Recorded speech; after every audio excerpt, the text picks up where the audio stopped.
Careful out there.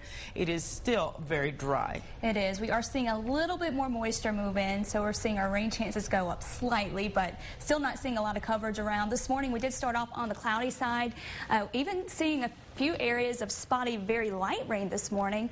Now the clouds have moved out for the metro area, and we are starting to see some thunderstorm activity down in the Sacramentos, also in the northern mountains and in the southeastern plains, and we'll likely see this expand in coverage here as we go into the afternoon. So we'll see that chance for spot storms around, and again, we're seeing a little bit of an increase in the moisture around the area. Yesterday, dew points mainly in the 40s across the northern part of the state. Now we're in the 50s. A lot more moisture down in the southeast and eastern part of the state, where we'll likely see some shower and thunderstorm activity that could even be on the strong side later this afternoon. The big story continues to be the heat. Temperatures quickly climbing. We are in the 80s right now and most everywhere. Ruidoso, though, at 77, likely because of the thunderstorm activity there. Could see some gusty winds with any of the storms that do develop this afternoon. High pressure continues to be the major player in the weather, and it will continue to do so as we head through the next several days.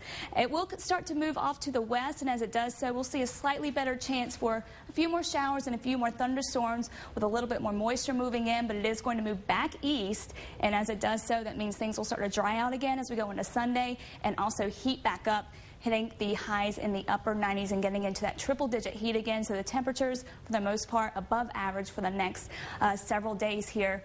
Does look like we will start to see some relief as we go into the middle part of next week. Here's your forecast for the northwest. Partly cloudy, very hot here with highs in the upper 90s in Farmington. Overnight lows down into the low 60s there. Here's your extended forecast for the Durango and Farmington area as we head through next week. A chance for thunderstorms each day, still on the hot side above average with those highs in the 90s. In the southwest, could see a few thunderstorms this afternoon. Hot in Deming and Lordsburg with temperatures topping out in the triple digits there, 99 in Las Cruces. In the southeast, a better chance for a few showers and storms this afternoon with highs in the upper 90s. Very hot in the southeast, and the heat builds as we go into the weekend, topping out in the upper 90s, triple digits on Sunday and Monday. It does get better by the middle part of next week with those highs in the mid-90s. Not a lot of improvement, but some improvement for sure. In the northeast, we're topping out in the 80s and low 90s with a chance for scattered storms this afternoon. Some of these could be on the strong side. The main threats, gusty winds and perhaps some hail. In the northern mountains, already seeing some storm activity there. We'll continue to see some scattered storms likely as we go throughout the afternoon with highs in the 80s and 90s. Here's your Santa Fe extended forecast, topping out in the mid-90s as we head into the weekend, with a chance for storms each afternoon. In the East Mountains, hot here too, with temperatures topping out in the low 90s. In Estancia, 63 the low tonight with some isolated rain this afternoon. And in the metro area, we're topping out in the mid-90s, upper 90s in Los Lunas, with highs in the mid-90s, that is, and overnight lows down into the low 70s. So hot with some spotty rain possible this afternoon.